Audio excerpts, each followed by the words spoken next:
I want to start out by having both of you just explain a little bit more about your roles, Radha, for you, past and present. Actually, for you too, Shannon, you have a very interesting background. So let's start with you.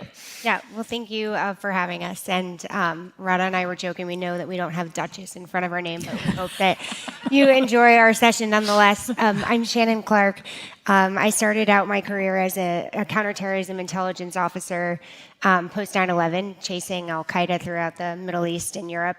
And then about 12 years ago, transitioned into the private sector, where I have been for the last, actually 13 years, on that same mission, which is working for Palantir, working and leading our defense and our growth there, with the same conviction of trying to do what we can to give technology to our warfighters. And in this day and age, which I think we've talked a lot about this morning, AI-enabled technology to our warfighters to protect Americans and our allies. Great. Radha. And hi.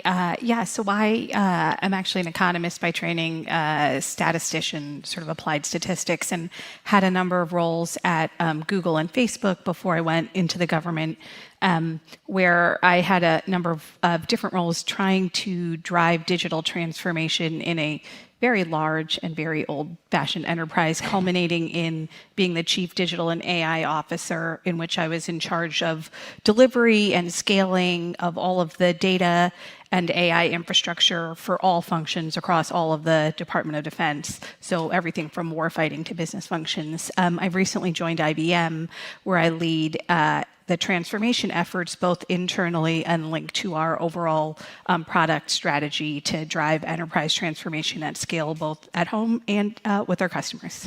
And we're going to hear more about whether it's more challenging to drive transformation within the bowels of the government or in corporations later.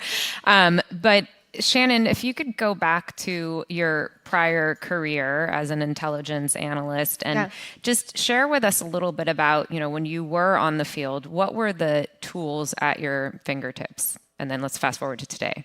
Yeah. So I was an intelligence analyst in the early 2000s, post 9/11. I became an intelligence analyst because I saw the Pentagon burning from my dorm room at Georgetown, and was really driven to figure out what service could look like for someone that wasn't in the military.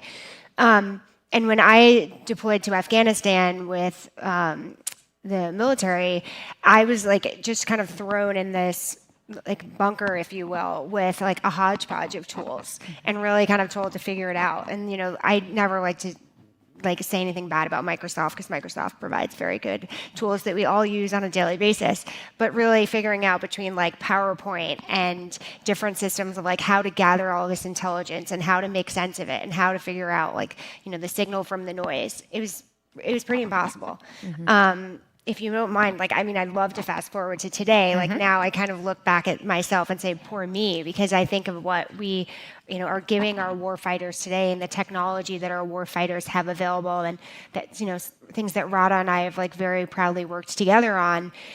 It's just a much different state of affairs. I mean, the ways that they are able to just parse all of this data, which has, by the way, not decreased in the last 15 years since I was an analyst. It's only increased, right?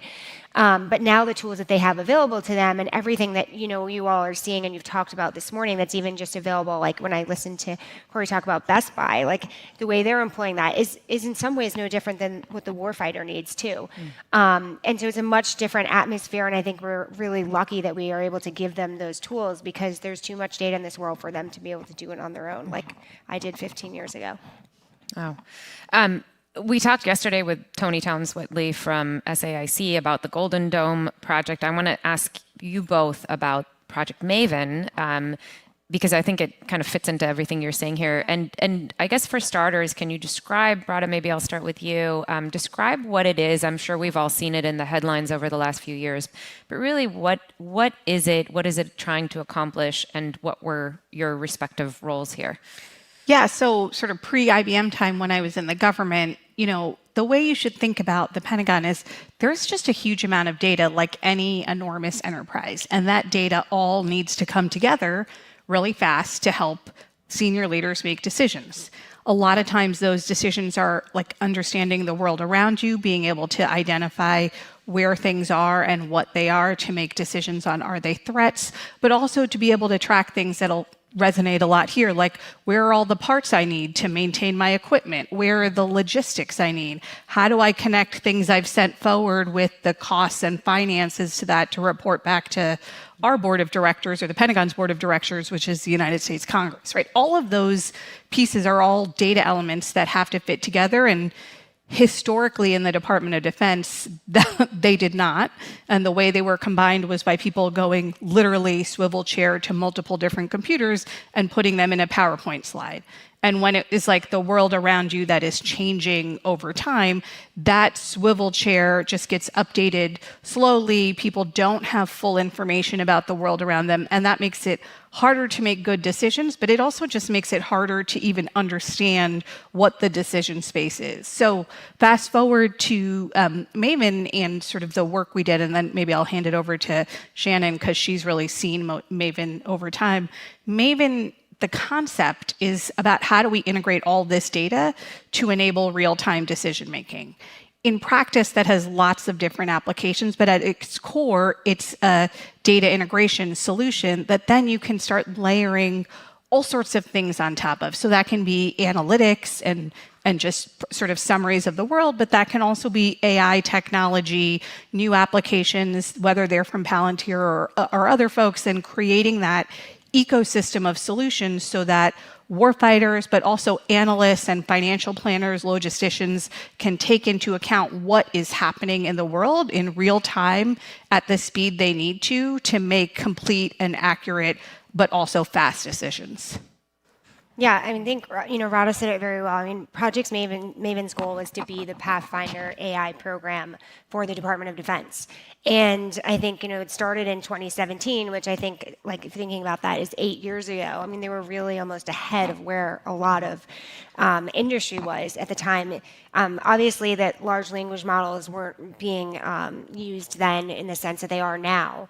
But Radha and I had this huge mandate, which was to figure out, and I think I've heard a lot this morning about scale, how to scale AI across the entire Department of Defense, or Department of War, which what's the latest number of like how many people are in the Department of War? I mean 3 million? But then add like the layer of government bureaucracy on top of that.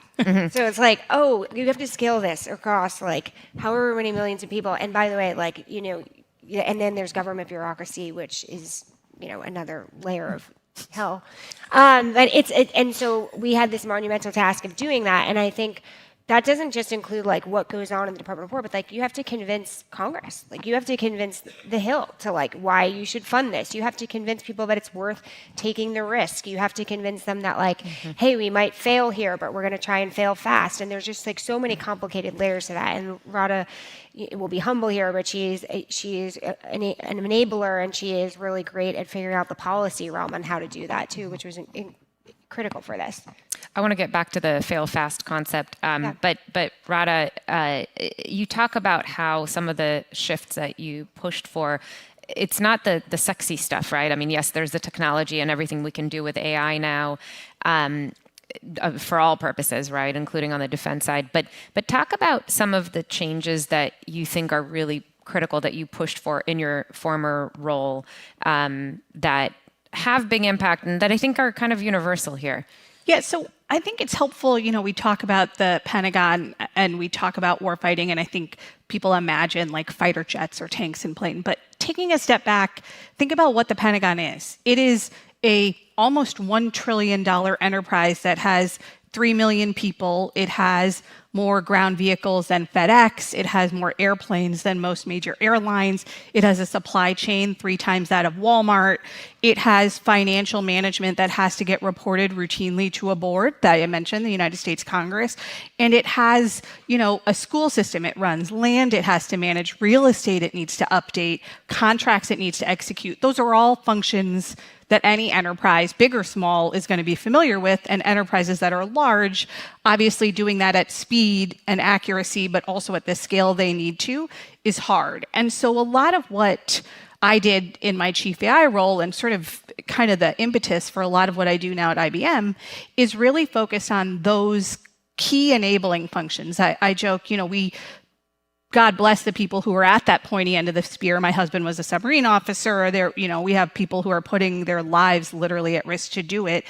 But they are the pointy end of the spear. And what makes that spear so strong and powerful is the lever arm. And that lever arm is the logistics. It is the supply chain. It is the financial management and the HR function. It's the procurement and the IT, right? All of those back office functions are what make the department really so amazing and able to execute, amazing missions.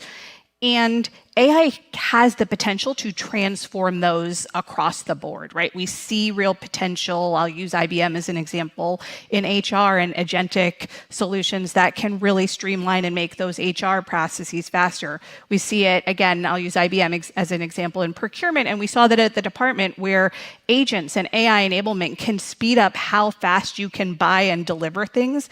And speeding that up means people have the things they need faster and better. And those types of AI solutions are really where the data integrations and the platforms and the AI tools that Shannon talked about, kind of where the rubber meets the road, where we know that getting those solutions out to warfighters faster, in the case of Maven, or to enterprises, is really where the secret sauce is. It's that scale and delivery piece. And what would you say you learned from your Pentagon experience on the change management side that is kind of like, just pull that thread to your current role at IBM? Yeah. So I think, a lot of times we want to focus on the sexy piece of like getting the AI agent or having the large language model that you can type a question and it generates, answers and summaries that you couldn't get otherwise. A lot of the change management is on the back end. It's how do you solve those data problems? How do you solve the policy question Shannon mentioned, whether they're how to buy things and procurement and acquisition policy in the government, or how to deploy things responsibly and make sure you've got the right governance rules in, and how do you make sure you have all of the right data integrated? How do you orchestrate all of these tools together, right? So kind of working your way up the layers of the data infrastructure to that cool front end that users use is really a process of transformation management more than it is any particular technology solution. We're not going to be able to sprinkle AI on workflows and see impact. And you see that in a lot of studies. There's an MIT study on 95% of pilots failing to show ROI. I think the kind of magic of this Maven story is that it wasn't the proof of concept Maven that was so transformational. It was getting Maven in a matter of months out at scale to hundreds of thousands of users that transformed how the Department of Defense operated. And I think that story is a story more of transformation than it is of any individual piece of technology.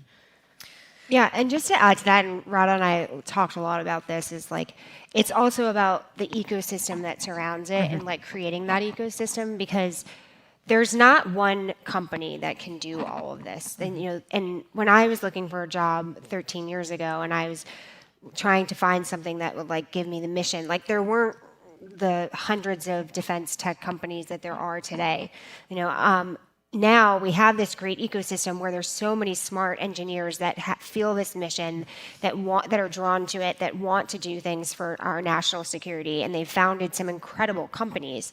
And I think one of the things that we've both tried to do from both inside and outside of government is foster that community and lift each other, because we know it's really hard in government to like work with the government. We know that there's a lot of red tape sometimes. But like, how do we foster that community to build each other up? Because we need all of these smart engineers to help us with all of the technology that we need to keep us safe, to keep our allies safe. I mean, all of this technology was used for the 12-day war. All of this technology was used for the conflict with Russia and Ukraine, and it'll be used for whatever the next conflict is as well.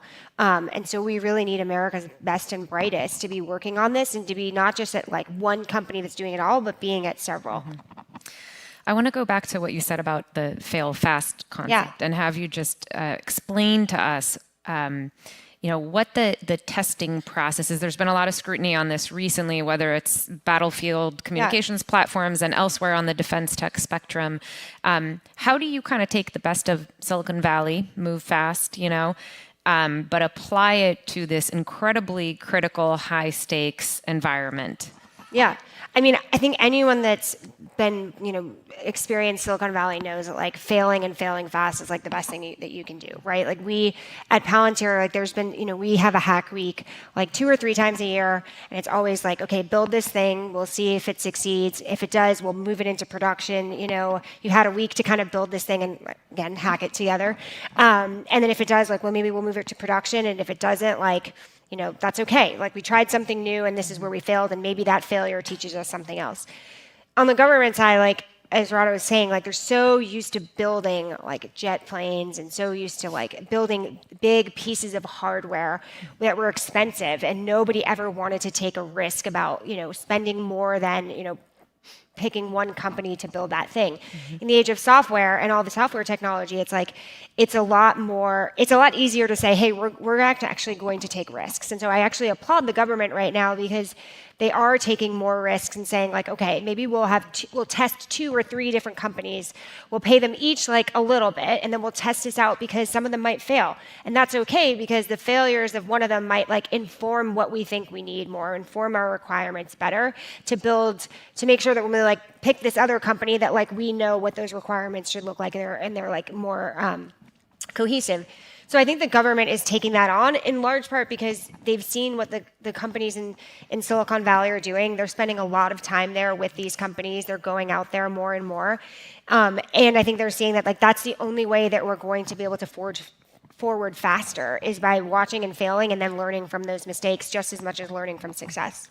And I think what's so important, I agree with what Shannon said. I think what's so important is how do you build a safe environment for people to be able to fail in? And I don't mean like a test or a test bed or sandbox, though that can be a way. It is how do you build the culture and the incentives and the tolerance? And that's going to look different in different places, right? Some of it is top-down leadership. I saw that at the Pentagon building that. I see it at IBM building that, like that leadership kind of managing through. Some of it is creating a mechanism to do it, but some of it is just kind of having a process that people can be comfortable with. Like at IBM, we have this, we drink our own champagne client zero type model where we can test products and use them for internal transformation to let them fail, but also then figure out how they succeed. And that's kind of like a go-to-market strategy. That's going to look different than in the government where you want to have multiple vendors and let some of them fail, because if you are not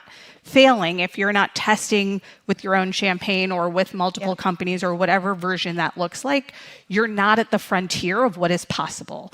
And if you want to be at the frontier of where transformation can be, you have to figure out a way in your enterprise to get comfortable with. And that, I think, is like the value of what's happening at DoD. And I think the other thing I would add is like, we always believe in never doing this in a lab and never doing it in a silo. Because then when you get to the real game day, it's like, oh, well, it didn't work. Well, that's because you had perfect internet.